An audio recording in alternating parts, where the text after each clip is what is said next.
감사는 사악한 사람의 악한 성질도 중화시켜 주기도 하고 염려, 근심, 걱정, 괴로움, 두려움, 고통까지도 모두 다 녹여버리는 역할을 한다. 뿐만 아니라 감사는 하나님의 진노하심도 긍휼하심으로 바꾸고 때로는 감사는 대적을 물리치기도 하기 때문에 우리 감사는 이렇게 약방의 감초와 같다. 그렇게 말하기도 하였습니다. 이런 관점에서 보면은 우리 성도들의 삶에서 이 감사가 얼마나 중요한지 우리는 잘 알고 있어야 할 것입니다. 어떤 의미에서 우리 성도들에게 있어서 감사는 삶이라고 그렇게 이야기할 정도로 아주 중요한 신앙의 열매라고 이야기할 수가 있는 것입니다. 그래서 오늘 사도 바울이 골로새 교회 성도들을 향하여서 말씀하기를 우리 성도들은 감사가 넘쳐야 한다. 그렇게 이야기하고 있습니다. 이 감사가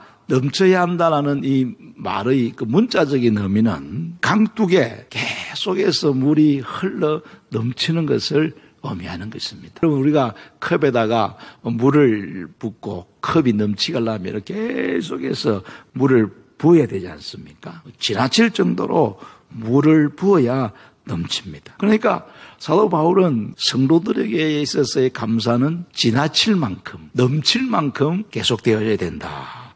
그렇기 때문에 우리 성도들은 받은 은혜에만 감사하는 것이 아니라 때로는 받지 않은 앞으로 받을 은혜를 믿고 감사하는, 때로는 받지 않았다 할지라도 감사하는, 그것이 넘치는 감사입니다. 이 넘치는 감사를 사도 바울이 데살로니가전서 5장 17절에서는 뭐라고 표현합니까?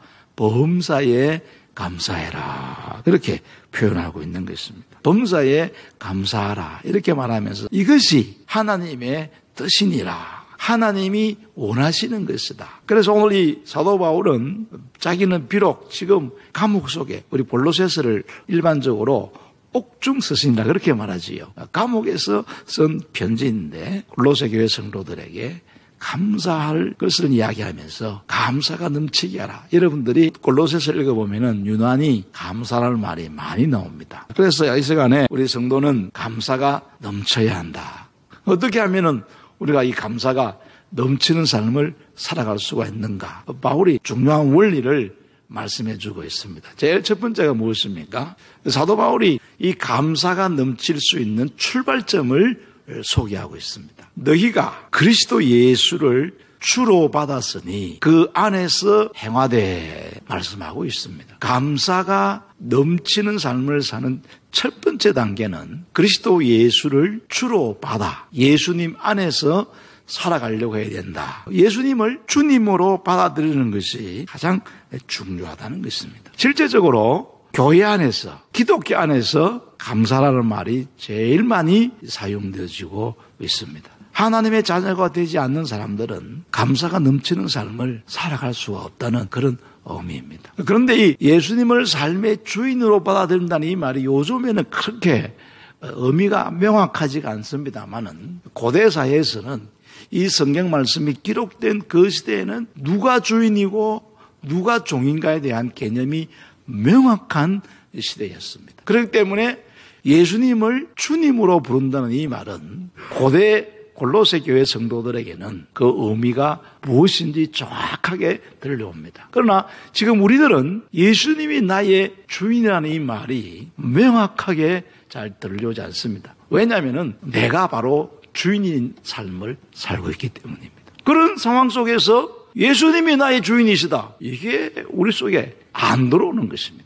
그래서 우리 시대의 성도들은 예수님을 주님으로 부르고 있지만은 실제적으로는 주님으로 모시지 않는 그런 모습들이 우리에게 참 많이 있다는 것을 이야기할 수가 있습니다. 그러나 오늘 성경이 가르치는 교훈은 뭐예요? 감사의 시작은 예수님을 나의 주님으로 받아들이는 것으로부터 시작되어진다. 감사가 넘치는 삶의 첫 번째 출발은 예수님을 구주로, 주님으로 받아들이는 사람에게만 가능하다 하는 것을 말씀해 주고 있습니다. 바울은 계속해서 말씀하기를 받아들이는 것으로 끝나는 것이 아니라 믿음에 굳게 서야 한다. 그렇게 말씀하고 있습니다. 여기서 그 믿음에 굳게 선다는 말은 다르게 표현하면은 그 영적으로 성장해서 주님을 닮아가는 그 상태를 의미하는데, 제일 첫 번째는 식물에 비유해서 말씀하고 있습니다. 예수님 안에 뿌리를 내려야 된다. 뿌리가 좋은 토양에 두고 있을 때에 식물이 잘 자라게 되는 것입니다. 우리의 삶의 뿌리를 예수님 안에 내려야 한다. 다르게 표현하면 예수님에 대한 바른 믿음을 가지고 있어야 한다라는 그런 의미입니다. 예수님을 향한 바른 믿음을 가질 때에 가장 첫 번째가 무엇입니까? 예수님이 누구신가를 정확하게 아는 것입니다. 주는 그리스도시요 살아계신 하나님의 아들입니다. 베드로가 했던 고백입니다. 교회도 마찬가지입니다. 교회의 본질은 무엇입니까? 주는 그리스도시요 살아계신 하나님의 아들입니다라는 그 신앙 고백 위에 세워준 교회가 바른 교회입니다. 우리가 예수의 생명을 가졌다고 말할 때에 그 예수의 생명이라는 것은 이 바른 신앙 고백 위에 세워진 것이 바로 예수님의 생명인 것입니다. 만약에 예수 그리스도 그분 안에 뿌리를 내리고 있는 사람이라면 어떻게 교회를 떠나고 예수를 떠날 수가 있습니까? 예수의 생명을 가진 사람은 예수님을 떠날 수가 없는 것입니다. 예수님을 나의 구주, 나의 하나님으로 진심으로 받아들이고 고백했던 그 사람은 순간적으로 잠깐 방황할 수도 있고 잠깐은 떠날 수가 있어도 영원히 주님을 떠날 수는 없을 것입니다. 예수 그리스도에게 뿌리를 내린 바른 믿음을 가진 사람들은 절대로 흔들리지 않습니다. 예수님께 뿌리를 내린다는 것은 먼저 하나님 앞에 열심히 나아가야 된다. 두 번째, 성경을 읽어야 한다. 하나님께 나아간다는 것은 그의 말씀을 듣는 것이다. 그의 말씀을 읽고 그의 말씀을 듣는 것이다. 눈으로는 성경을 읽을 때 마음으로 그의 말씀을 들어야 된다. 그 다음에는 하나님의 말씀에 복종해야 된다. 말씀을 읽고 듣는 것으로만 만족하는 것이 아니라 하나님의 말씀에 순종하지 아니하면 아무런 소용이 없다는 거예요. 그렇기 때문에 하나님의 말씀에 복종해야 된다. 네 번째, 하나님과 동행해야 된다. 하나님의 말씀을 읽고 듣고 그의 말씀을 순종하면 자연스럽게 그분과 동행하는 게 정상이 아닌가. 그렇기 때문에 우리의 신앙이 성장하기 위해서는 오직 하나님만 바라보고 그분의 말씀을 읽고 듣고 그분의 말씀에 순종하고 그분과 함께 동행하는 것. 이것을 여기에서는 교훈이라고 설명했습니다. 교훈. 이런 과정을 통해서 우리의 믿음이 굳게 설 수가 있다는 것이고 이 믿음에 굳게 설 때의 그 열매가 뭐냐? 감사가 넘치는 것이라는 것입니다. 그래서 우리 성도들이요, 내가 참 믿음이 좋다.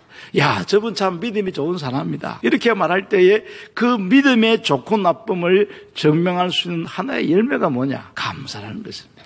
얼마나 그분의 삶에 감사가 있느냐. 오늘 바울의 표현에 의하면은 얼마나 감사가 넘치는 삶을 살고 있는가. 아니, 범사에 감사하는 삶을 살고 있는가. 신앙의 인물들을 살펴보면은 이 감사가 넘치는 삶을 살았던 사람들이 참 많습니다. 그 중에 한 사람이 바로 이 사도 바울 아닙니까? 사도 바울은 복음 전하면서 고생도 많이 했고 매도 많이 맞고 지금도 감옥에 있습니다. 예수님 때문에 감옥에 갇혀 있으면서 쓴 편지가 바로 골로새서입니다. 감옥에 있으면서 감옥 밖에 있는 골로새 성도들에게 너희들 감사하는 삶을 살아라. 감사가 넘치게 하라. 그렇게 말씀하고 있습니다. 이 바른 신앙의 열매는, 성숙한 신앙의 열매는 우리가 뭐 기도도 많이 하고 봉사도 많이 하고 뭐 그런 것들도 필요한 일이겠지만은 이 모든 것들이 종합하여서 감사가 넘칠 때 그 믿음이 좋은 믿음의 사람이라 이야기할 수가 있습니다. 그뿐만 아니라 성경이 분명히 우리에게 가르치는 것은 감사는 기적을 만드는 통로입니다. 그렇기 때문에 우리 모든 성도들 감사가 넘치는 삶을 살아가기를, 그래서 하나님의 기적을 체험하는 여러분 될 수 있기를 주님의 이름으로 축원합니다.